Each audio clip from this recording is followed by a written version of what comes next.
Hello everyone. Today we'll be discuss about that the nephrotic syndrome in childrens. Okay, so it is a like a renal system disorder say. Okay, in nephrotic syndrome म्हणजे काय? Okay, so what is the meaning of nephrotic syndrome? Okay, definition of nephrotic syndrome. I will discuss about that in lecture. So first one, nephrotic syndrome. It is a collection sign associated with the glomerular disorder characterized by like proteinuria, hypoglycemia, okay, hyperlipidemia and edema. Okay, that is the cause of nephrotic syndrome. Okay, so nephrotic syndrome मध्ये काय होणार की protein ची जी rate आहे ती increase होणार आहे, increase in 3.5 gram per day. Okay, आणि हायपर लिपिडेमिया म्हणजे त्यामध्ये लिपिडचं फॉर्मेशन इन्क्रीज होणार आहे. ओके, त्यामध्ये आहे 250 mg पर DL. ओके, आणि एडिमा फॉर्मेशन त्या ठिकाणी होणार आहे. ओके, हायपो अल्ब्युमिन लेवल सुद्धा त्यामुळे इन्क्रीज होणार आहे 2.5 ग्राम पर DL. ओके, आपण त्याला काय बोलू शकतो? Nephrotic syndrome. इन्सिडेन्स रेट जर का आपण बघितला 2 to 7 cases per 1000 childrens as per त्यांच्या कॅटेगरीनुसार ते सफर करतात. Okay, so higher risk of chances in our country. Okay, आपल्या कंट्रीमध्ये जास्तच रेट आहे आपल्याला बघायला भेटू शकतात. ओके, सो एज जर का आपण बघितले यांची तर 1.5 to 6 years चिल्ड्रन्स मध्ये suffering from the nephrotic syndrome. Okay, हे नेफ्रोटिक सिंड्रोमनी सफर करतात चिल्ड्रन्स. ओके, सो यामध्ये अफेक्टेड कोण आहे? More than boys than girls is 2.1 ratio. Okay, so बॉयजचा रेशो 2 आहे आणि गर्ल्सचा रेशो 1 आहे. ओके, यांच्यामध्ये anatomy and physiology I will discuss about that. Kidney कुठे आहे? Okay, kidney tract. ओके, त्यानंतर रिनल पेल्विक कुठे आहे? Uterus, cross section or right kidney. Okay, so adrenal gland, cortex, medulla. Okay, हे त्यामध्ये अनाटॉमी अँड फिजिओलॉजी आहे. Classification of nephrotic syndrome like congenital nephrotic syndrome आहे, idiopathic और primary nephrotic syndrome आहे, secondary nephrotic syndrome आहे. Okay, so congenital nephrotic syndrome म्हणजे काय, त्यानंतर आयडियोपॅथिक और प्रायमरी नेफ्रोटिक सिंड्रोम म्हणजे काय, आणि सेकंडरी नेफ्रोटिक सिंड्रोम म्हणजे काय. ओके, आपण हे या ठिकाणी क्लासिफिकेशन आहे बघूया. Congenital nephrotic syndrome, like that, it is a rare but serious and fatal problem usually associated with the other congenital abnormality of kidney. It is inherited and autosomal recessive disease.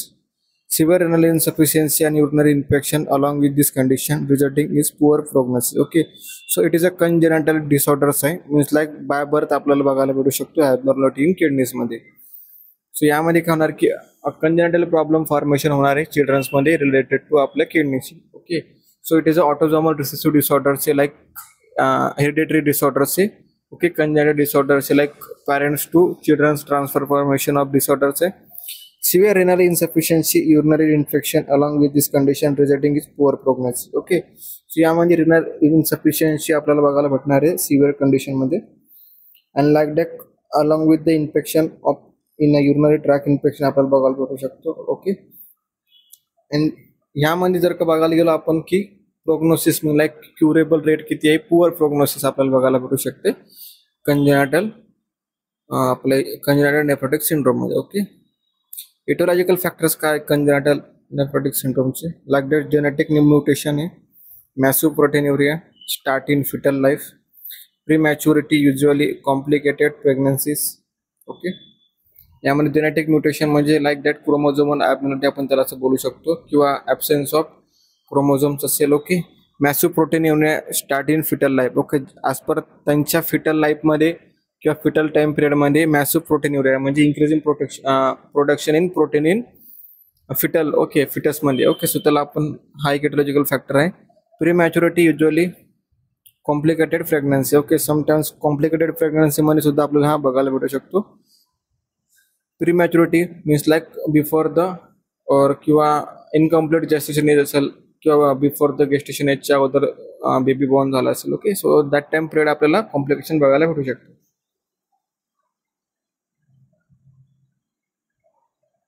आयडियोपॅथिक और primary nephrotic syndrome, it is the most common type of about 90% cases suffering from the autoimmune phenomenon.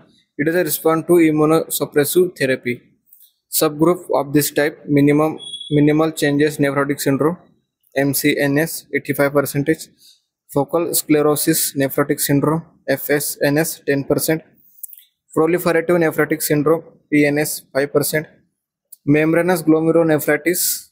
Okay, so यामध्ये आयडियोपॅथिक और primary nephrotic syndromes like that most common type ह्या okay related to काय auto immune phenomenon आपल्याला बघायला भेटू शकतो तर की इम्युनो रिप्रेसिव्ह जे थेरपी आहे ओके लाईक दॅट इम्युनिटी जे ह्या ठिकाणी डिफरन्स बघायला भेटणार आपल्याला ओके अननोन कॉज आहेत आपण असं बोलू की अननोन कॉज आहे पण म्हणजे की डिसीज सफरिंग होतो नेफ्रोटिक सिंड्रोममुळे ओके सो किंवा तो कॉज करतो नेफ्रोटिक सिंड्रोमला लाईक दॅट आता त्यामध्ये सबग्रुप कोणते कोणते minimal changes of nephrotic syndrome okay some changes present आहे नेफ्रोटिक सिंड्रोम मध्ये 85%. त्यानंतर आहे focal sclerosis nephrotic syndrome present आहे ओके प्रोलिफरेटिव्ह नेफ्रोटिक सिंड्रोम आणि membranous glomerulonephritis like inflammation of glomerular okay minimal changes of nephrotic syndrome like that most common 78 to 80% on electron microscopy effacement of the food process can be seen. Immunofluorescent staining for immune complexes is negative. Okay, so minimal changes मध्ये काय की 78 to 80% will suffering from minimal changes of nephrotic syndrome.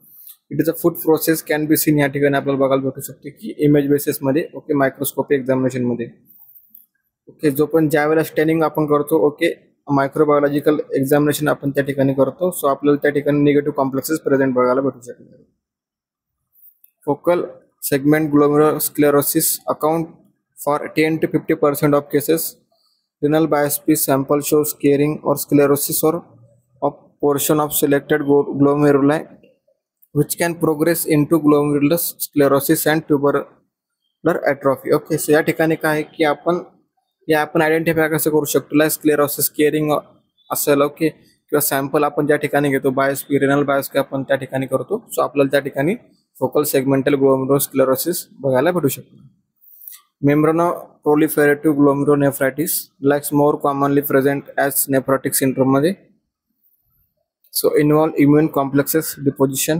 ग्लॅन्युलर pattern seen on the immunofluorescence staining on light microscopy can see thick basement membrane okay so या ठिकाणी काय आहे की glomerulonephritis like nephrotic किंवा inflammation of glomerulars okay so या ठिकाणी काय होणार की प्रेझेंट ऑफ नेफ्रोटिक सिंड्रोम या ठिकाणी आपल्याला बघायला भेटू शकतो इन्व्हॉल्वमेंट ऑफ काय आहे की लाईक दॅट इम्युनोफ्लोरेसन्स स्टेनिंग त्या ठिकाणी आपल्याला बघायला भेटणार आहे मायक्रोस्कोपीमध्ये आणि ऑन लाईट मायक्रोस्कोपीमध्ये काय बघू आपण की थिक बेसमेंट ऑफ मेम्ब्रेन आहे त्या ठिकाणी ओके दॅट इज कॉल्ड आपण त्याला काय बोलणार मेम्ब्रेनो प्रोलिफरेटिव्ह ग्लोमेरुलोनेफ्रायटिस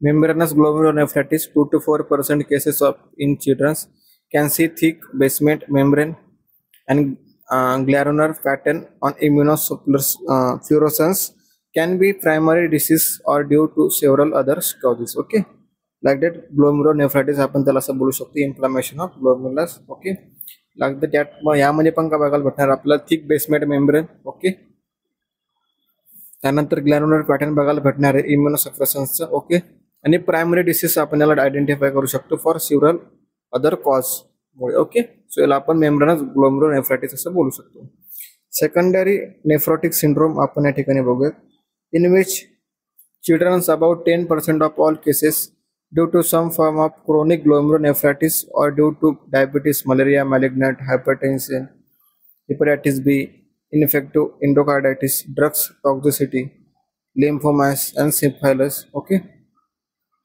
ह्या केसेसमध्ये जर का आपण बघितलं की सम ऑकरिंग केसेस असणार या ठिकाणी की 10% ऑफ सिलेक्टेड केसेसमध्ये आपल्याला बघायला भेटणार आहे लाईक दॅट यामुळे काय होऊ शकतं की क्रोनिक ग्लोमेरुलोनेफ्रायटिस आपल्याला बघायला भेटू शकतो सेकंडरी केसमध्ये लाईक डायबिटीस मलायटिस असेल मलेरिया असेल ओके आणि मॅलिग्नंट हायपरटेन्शन त्या ठिकाणी प्रेझेंट असेल हेपेटाइटिस बी प्रेझेंट असेल ओके इनएफेक्टिव्ह एंडोकार्डायटिस प्रेझेंट असेल ड्रग्स टॉक्सिसिटी असेल लिम्फोमास अँड सिफायलिस असेल ओके सो या ठिकाणी की सेकंडरी कॉज करू शकतात लाईक डिसीज ऑर्डर्स त्याला आपण काय बोलू शकतो secondary nephrotic syndrome etiological factors काय आहेत सेकंडरी नेफ्रोटिक सिंड्रोमचे लाईक इन्फेक्शन्स असेल हेपेटाइटिस बी असेल hepatitis C HIV malaria syphilis okay त्यानंतर ड्रग्स कोणते कोणते ड्रग्स असू शकतात non steroidal anti inflammatory drugs lithium आहे ओके मॅलिग्नन्सीज कोण lymphoma leukaemia malignancy means like blood cancer cell असेल ओके त्यामध्ये लिम्फोमा असेल ल्युकेमिया असेल ओके ऑटो इम्युन म्हणजे कोणता आहे, सिस्टमॅटिक ल्युपस एरिथ्रोमाटस या ठिकाणी आपल्याला बघायला भेटू शकतो. Aetiological factors. एंडोक्राईन मध्ये कोणता असणार, डायबिटीस मेलाइटस. ओके. त्यानंतर पॅथोफिजिओलॉजी. क्लिनिकल फीचर्स आपण या ठिकाणी बघू. Clinical features of nephrotic syndrome मध्ये की फुफिनेस अराउंड द आय और मॉर्निंग. ओके. ज्यावेळेला मॉर्निंगला बेबी स्लीप म्हणून म्हणजे बाहेर येणार. ओके. ज्यावेळेला तू वेकअप करणार. ओके. सो दॅट टाइम आपल्याला ज्यावेळेला त्याची आईज आहे ती आईज मध्ये राऊंड आईज. ओके. और फुफिनेस त्या ठिकाणी प्रेझेंट असणार. लाईक मीन्स की स्मॉल व्हिज्युअलायझेशन ऑफ आय, पण जेचं आयचं जे राऊंड आहे. ओके. सो ते स्वेलिंग त्या ठिकाणी आपल्याला बघायला भेटू शकणार. ओके. ह्या इमेज मध्ये तुम्ही बघू शकता की ज्यावेळेला बेबी सकाळी उठलाय. ओके. सो त्या ठिकाणी त्याला मॉर्निंग फुफिनेस बघायला भेटू शकतो आपल्याला त्यामध्ये. Okay. Pitting oedema over the legs. Okay. Second image मध्ये बघू शकतात की एडिमा प्रेझेंट आहे ऑन द लेग्सवर. प्लुरल इफ्युजन आणि पल्मोनरी एडिमा प्रेझेंट असणार आहे. असायटिस असणार आहे. ओके. असायटिस मीन्स लाईक फ्लुइड त्या ठिकाणी प्रेझेंट असणार आहे बॉडीमध्ये आपल्या. ॲनिमिया असेल. ओके. ॲनिमिया प्रेझेंट असणार. हायपरटेन्शन त्या ठिकाणी आपल्याला बघायला भेटू शकतात. डिस्निया, डिफिकल्टी इन ब्रिदिंग असणार. Okay. ESR, erythrocyte sedimentation rate increase असणार. ओके. इंक्रीज इन 100 mm/h मध्ये. ॲनोरेक्झिया त्या ठिकाणी बघायला भेटणार आपल्याला. Fatigue, abdominal pain, diarrhoea. Okay. So या टाईपचे आपल्याला क्लिनिकल फीचर्स बघायला भेटू शकतात इन नेफ्रोटिक सिंड्रोम मध्ये. आता पॅथोफिजिओलॉजी आपण बघू. Damage glomerular capillary membrane. Okay. ज्यावेळेला इटोलॉजिकल फॅक्टर जे आहे ते अफेक्ट करणार व डॅमेज करणार ग्लोम्युलर कॅपिलरी मेम्ब्रेनला. आणि त्यानंतर लॉस ऑफ प्लाझ्मा प्रोटीन आपल्याला बघायला भेटू शकतो. लाईक अल्ब्युमिन आपल्याला डिक्रीज त्या ठिकाणी बघायला भेटणार. ओके. सो अल्ब्युमिन डिक्रीज झाला, लाईक लॉस ऑफ झाला. सो दोन टाईप मध्ये आपल्याला बघायला भेटू शकतो. लाईक स्टिम्युलेशन सिंथेसिस ऑफ लिपोप्रोटीनचं सिंथेसिस प्रोडक्शन इन्क्रीज होणार. ओके. आणि आपल्याला हायपो अल्ब्युमिनिया बघायला भेटणार. लाईक की decrease in amount of albumin. Okay. So synthesis of lipoprotein जर का झालं तर आपल्याला काय बघायला भेटू शकतो, आपल्याला हायपर लिपिडेमिया म्हणजे की increase in production of lipid. Okay. म्हणजे ज्यावेळेला हायपो अल्ब्युमिनिया आपल्याला आपण बघितला, सो त्या टाइम पिरियडमध्ये काय होणार की ऑस्मोटिक और ऑन्कोटिक प्रेशर जे आहे ते डिक्रीज होणार. ओके. डिक्रीज झाल्यानंतर मग जनरलाइज एडिमा प्रेझेंट असणार. ओके. जे पण फ्लुइड आहे ते एक्सरेट आउट न होणार आपल्या बॉडीच्या. सो त्या ठिकाणी फ्लुइड किंवा फ्लुइडचं जे कलेक्शन आहे ते स्टॉप होणार आणि आपल्या बॉडीमध्ये आपल्याला स्वेलिंग ऑफ जे पण आपले हँड्स असेल, ओके, लेग्स असेल, आयज असेल, त्या ठिकाणी आपल्याला प्रेझेंट बघायला भेटणार जनरलाइज एडिमा. ओके. जे पण एक्स्ट्रा सेल्युलर फ्लुइड जे आहे त्या ठिकाणी आपल्याला बघायला भेटू शकतो oedema. Okay. Activation of renin angiotensin system. Okay. AAC आपण त्याला असं बोलू शकतो. रेनिन अँजिओटेन्सिन सिस्टम मध्ये ऍक्टिव्हेशन त्या ठिकाणी होणार. सोडियम रिटेन्शन होणार. और लाईक सोडियम आपले एक्सपेड आउट होणार नाही बॉडीच्या बाहेर, त्यामुळे हायपरटेन्शन असू शकते. ओके. लाईक दॅट ॲनिमिया आपल्याला बघायला भेटू शकतो किंवा एडिमा आपल्याला त्या ठिकाणी बघायला भेटू शकतो. दॅट इज आपण त्याला काय बोलणार, एडिमा प्रेझेंट असला तर nephrotic syndrome. Features of nephrotic syndrome like nephrotic means like sodium decrease होणार, हायपोनॅट्रेमिया. अल्ब्युमिन डिक्रीज होणार, hypoalbuminemia. Proteinuria means like decrease in protein. Okay. Increase in protein 3.5 gram per day. Hyperlipidemia आपल्याला बघायला भेटू शकतो. Renal vein thrombosis RVT. Orbital edema. Thromboembolism. Infections due to loss of immunoglobulin in urine. Coagulability. Okay. Coagulability. Okay. Due to loss of antithrombin in urine. Okay. So antithrombin in urine. Okay. त्यानंतर nephrotic सिंड्रोमच्या आपण या ठिकाणी images बघूयात. Like edema present असणार for the face, pale skin features त्या ठिकाणी बघायला भेटू शकतात आपल्याला एडिमामध्ये. Hyperlipidemia. Okay. Increase in production of lipids असतील. Proteinuria, protein in the urine आपल्याला बघायला भेटू शकतो. वॉमिटिंग, एक्सेसिव्ह वॉमिटिंग आपल्याला बघायला भेटू शकतो कारण की फ्लुइड इन्क्रीज झालं आपल्या बॉडीमध्ये, एडिमा प्रेझेंट झालं, त्यामुळे वॉमिटिंग होणार. टॅकिकार्डिया लाईक सोडियम रिटेन्शन असल्यामुळे काय होणार की एक्सेट आउट झालं नाही तर हायपोटेन्शन किंवा टॅकिकार्डिया आपल्याला त्या ठिकाणी बघायला भेटू शकतो. ओके. स्वेलिंग इन लेग्स आपल्याला नॉर्मल लेग्स आणि स्वेलिंग लेग्स किंवा नेफ्रोटिक सिंड्रोमला ज्यावेळेला कंजेनिटल नेफ्रोटिक सिंड्रोम आहे त्यामधला स्वेलिंग लेग्सचे इमेजेस आहे. ओके. त्यानंतर पेरिओ ऑर्बिटल एडिमा प्रेझेंट असणार आपल्या आईजवर. Okay. Pitting edema on lower limbs मध्ये आपल्याला बघायला भेटू शकतो. त्यानंतर book pictures like edema present असणार, ॲबडॉमिनल पेन प्रेझेंट असणार त्या ठिकाणी आपल्यामध्ये, respiratory stress like difficulty in breathing असणार, URTI upper respiratory track infection आपल्याला बघायला भेटू शकतो त्यामध्ये, पेरी ऑर्बिटल एडिमा आपल्याला बघायला भेटू शकतो इन चिल्ड्रन्समध्ये. ओके, सो आपण त्या ठिकाणी डायग्नोस्टिक इव्हॅल्युएशन काय करणार, एक्झामिनेशन्स करणार आपण त्यामध्ये. ओके, युरिन एक्झामिनेशन करून सनी. ओके, त्यानंतर आपण मॅनेजमेंट करणार. मॅनेजमेंटमध्ये आपण काय करू, let's go to guys for the management. Steroid therapy आहे. Response protein free urine on 3 consecutive days within 7 days. Reflex therapy म्हणजे काय करू शकतो आपण त्याला, protein positive urine on 3 consecutive days within 1 week with edema. Frequent relapsing NS, steroid sensitive nephrotic syndrome with 2 or more relapse in 6 months or more than 3 in 1 year. Steroid dependent like responder who replace while steroid is being taper or within 14 days in the stoppage steroid treatment. Initial non-responder, no response during initial 8 weeks of therapy. Late non-responder, an initial steroid responder who fails to respond to 4-week treatment in relapse. Okay. त्यानंतर dietary मॅनेजमेंटवर आपण जास्त focus करणार आहे. So dietary मॅनेजमेंटमध्ये आपण like intake करणार low sodium salt, help with swelling in the legs and hands. Okay, lots of fresh fruits and vegetables. Fiber such as whole grains, fruits, vegetables can be help to lower total and low LDL, mean like cholesterol. Okay, low lipoprotein density, lipoprotein cholesterol. Okay, low fat आपल्याला बघायला भेटू शकतो, त्यामधून आपण घेऊ शकतो 1% of skim dietary product म्हणून, like lean cuts of meats, less red meat और more chicken and fish for the protein. कारण की प्रोटीन युरिया त्या ठिकाणी बघायला भेटणार, लाईक डिफिशियन्सी ऑफ प्रोटीन आपल्याला बघायला भेटू शकते. Limit whole eggs to 2 per kg weeks using eggs substitutes or whites only. Okay, use lean meats, well trim, poultry, WO skin. Okay, fish, shellfish, beans, nuts.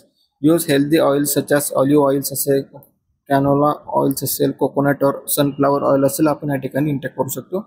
So या ठिकाणी आपल्याला main focus करायचं आहे की आपण इंटेक करायचं आहे low fat, low sodium आणि इन्क्रीज करायचं आहे आपल्याला प्रोटीन. ओके, आपल्या बॉडीमध्ये डायटरी मॅनेजमेंटमध्ये. सो कॉम्प्लिकेशन्स काय होऊ शकतात नेफ्रोटिक सिंड्रोममध्ये, लाईक असायटिस असणार, प्लुरल इफ्युजन. आपल्याला असायटिक मीन्स लाईक काय फ्लूइड आपल्याला बघायला भेटणार इन ॲबडोमनमध्ये. प्लुरल इफ्युजन आपल्याला त्या ठिकाणी बघू शकतात. ओके, आपण त्याबद्दल बोलू शकतो की फ्लूइड असणार इन चेस्टमध्ये. जनरलाइज एडिमा आपल्याला बघायला भेटू शकतो. कोऑग्युलेशन डिसऑर्डर असेल, ओके, लाईक आपलं क्लॉटिंग फॅक्टर असेल, ओके, ब्लिडिंग झाल्यानंतर जे कोऑग्युलेशन फॅक्टर त्या ठिकाणी असणार. Okay, like blood related disorder आपल्याला बघायला भेटू शकतो. थ्रोम्बोसिस लाईक ब्लड क्लॉट होणार आपल्या बॉडीमध्ये. रिकरंट इन्फेक्शन आपल्याला प्रेझेंट असणार आहे. Growth retardation means like that की इम्प्रूव्हमेंट होणार नाही ग्रोथमध्ये. कॅल्शियम आणि व्हिटॅमिन डिफिशियन्सी आपल्याला बघायला भेटू शकते. प्रोटीन एनर्जी मालन्यूट्रिशन आपल्याला बघायला भेटू शकते इन नेफ्रोटिक सिंड्रोममध्ये. सो या ठिकाणी आपला टॉपिक संपलेला आहे नेफ्रोटिक सिंड्रोम. ओके, सो आपण हे बघू nursing management, assessment and document the location and character of the edema. Okay, त्यानंतर आहे measure blood pressure with the patient lying down and the standing. Immediately report a decrease in systolic or diastolic pressure exceeding to 20 mm per Hg. Okay, so या ठिकाणी आपल्याला assessment करायचे, documentation करायचे, location of oedema कुठे, like eyes वर आहे की legs वर आहे. मेजर ब्लड प्रेशर त्या ठिकाणी आपल्याला करायचे, like patient lying down in standing and. Okay, so ज्यावेळेला बेबी लाय डाऊन असणार, ओके, किंवा स्टँडिंग असणार, सो आज पर आपल्याला त्यांचं ब्लड प्रेशर काउंट करायचं. ओके, सो इमिडिएटली आपण त्यांचं ब्लड प्रेशर काउंट नाही करणार की लाय डाऊन झाला, ओके, नंतर स्टँडअप झाला लगेच आपण लगेच त्यांचं इमिडिएटली ब्लड प्रेशर केलं. सो या ठिकाणी काय होणार की आपल्याला इन्क्रीज ब्लड प्रेशर बघायला भेटणार 20 mm per Hg मध्ये. ओके, सो या ठिकाणी आपण त्यांना लाय डाऊन करायचं आहे किंवा सिटिंग डाऊन करायचं आहे फॉर द ब्लड प्रेशरसाठी. मॉनिटर इनटेक आउटपुट आपल्याला चार्ट बघायचं आहे, लाईक किती इनटेक करतो, किती आउटपुट येतं. Weight the child each morning as per regular त्यांचे वेट चेक करायचे. Ask the dietitian to plan a low sodium diet with moderate amount of protein. Okay, frequent checkup urine for protein. Okay, या ठिकाणी आपल्याला बघायचं आहे की युरिनमध्ये किती प्रोटीन प्रेझेंट आहे. monitor plasma albumin and transferrin concentration of to evaluate overall nutrition status, provide meticulous skin care to the combat the edema, to prevent the occurrence of thrombophlebitis, encourage activity and exercise to provide an anti-embolism stocking as order, give the reassurance and support to the child and family, especially during the acute phase when edema is severe and the patient body image change. Okay, so या ठिकाणी stocking असेल. Okay, like that की ज्या ठिकाणी oedema present आहे किंवा embolism present आहे त्या ठिकाणी आपण स्टॉकिंग लाईक पट्टी आपण त्या ठिकाणी बांधू शकतो ॲज पर तुमच्या लँग्वेजमध्ये, त्याला आपण स्टॉकिंग असं म्हणतो. सो एडिमा प्रेझेंट असल्यामुळे काय करणार की आपण ती फेस पेशंटला लाईक डीप चेंज करणार. ओके, लाईक तिचं बॉडी स्ट्रक्चर. सो त्या ठिकाणी आपल्याला त्याला गाईड करायचं, थेरपी प्रोव्हाइड करायची, emotional. Okay, nursing process of child with nephrotic syndrome assessment हे लाईक आपले डिसीज किंवा आपल्याला नर्सिंग केअर प्लॅनसाठी इम्पॉर्टंट आहे. सो या ठिकाणी आपल्याला हा टॉपिक संपलेला आहे, नेफ्रोटिक सिंड्रोम. आपण नेफ्रोटिक सिंड्रोम मध्ये बघितलं. नेफ्रोटिक सिंड्रोम म्हणजे काय, त्या ठिकाणी प्रोटीन्युरिया आपल्याला बघायला भेटू शकतो, हायपरलिपिडेमिया असेल. ओके, त्यानंतर आपलं एडिमा प्रेझेंट असणार आहे. ओके, प्रोटीन्युरिया त्या ठिकाणी प्रेझेंट असणार, त्याला आपण बोलू शकतो की नेफ्रोटिक सिंड्रोम. त्यानंतर आपण बघितलं classification as per primary, secondary. Okay, idiopathic, hereditary. Okay, त्यानंतर आपण बघितलं clinical manifestation like sign and symptoms. त्यानंतर आपण बघितलं मॅनेजमेंटमध्ये बघितलं आपण dietary management. Okay sir, medical management आणि नर्सिंग मॅनेजमेंट. ओके, सो या ठिकाणी आपला टॉपिक संपलेला आहे, नेफ्रोटिक सिंड्रोम. आय होप की तुम्हाला सर्वांना कळालं असेल नेफ्रोटिक सिंड्रोम म्हणजे काय. सो या ठिकाणी आपण थांबूयात. Thank you so much.